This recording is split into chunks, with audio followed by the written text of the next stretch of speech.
2025 taxes coming up, and a very, very big change to itemized deductions in 2025 due to the new tax bill. It's really important for you to know this. We're going to jump right into it. Let's go. So, as a refresher, when we're talking itemized deductions, we're talking about the pool of deductions that can get compared to the standard deduction, and you get to take the greater of the two. Now, what goes into itemized deductions? The four, pretty much everybody's going to need to be concerned with, the ones that are going to drive this into a spot where you might be able to use it.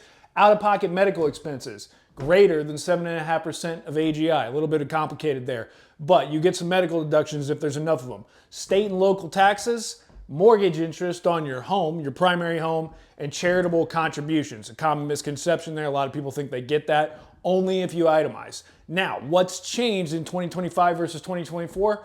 Well, we got a beautiful red pen to help us with that. Pretty much everything is the same in terms of these main categories we have here, except for our bad boy right here. 40K limit on those state and local taxes, whereas previously we had a $10,000 limit. So again, if we're comparing to the standard deduction, that gives us a potential of $30,000 extra dollars that we could throw into this pool, and compared to our standard deduction, take the higher of the two. A really big change here for anybody who's dealing with paying a lot of taxes. Now, that's an important primer on how these things work and the main change you're gonna have to deal with, but you still need to be able to translate this to the form, know what you're looking at if you're getting in there and doing some of this yourself, and that's why we're flipping over to this next tab here.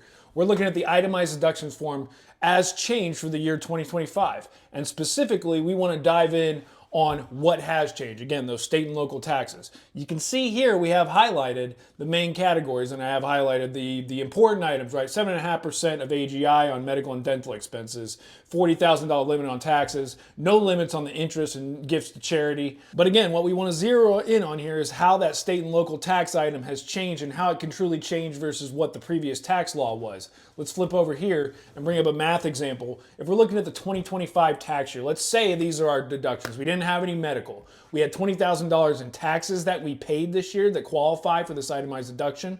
We had $15,000 we paid in home interest on our home loan. And then let's say we had $3,000 we threw to charity. We're going to include that here. That's a total of $38,000 that you can see here at the bottom. That is something that's going to surpass the standard deduction, as you can see there. Again, you get to compare the two. You get to take the higher of the two on your personal taxes.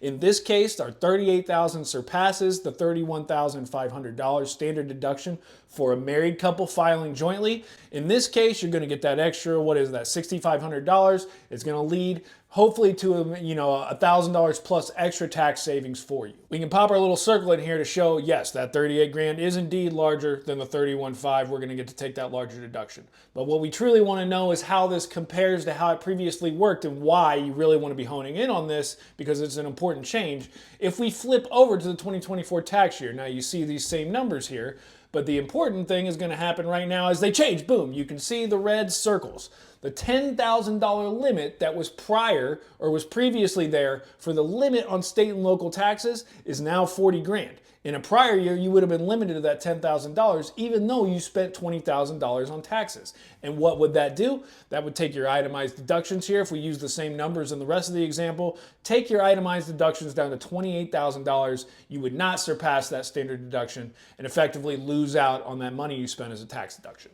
Quick video here, but very important stuff. If you are someone who's in that realm of itemizing on their tax return, this is something that's very important. If you're paying a lot of taxes, it's worth considering. If you're doing them on your own, just be paying attention to that. Could change things for your taxes this year. Definitely something you want to consider. My name is Matt Speckman. I'm a CPA. Thanks for joining us. Come back next time. We're going to have plenty of videos this tax season. Let's get you educated. Make sure you're on the right track. Come back soon. Thanks.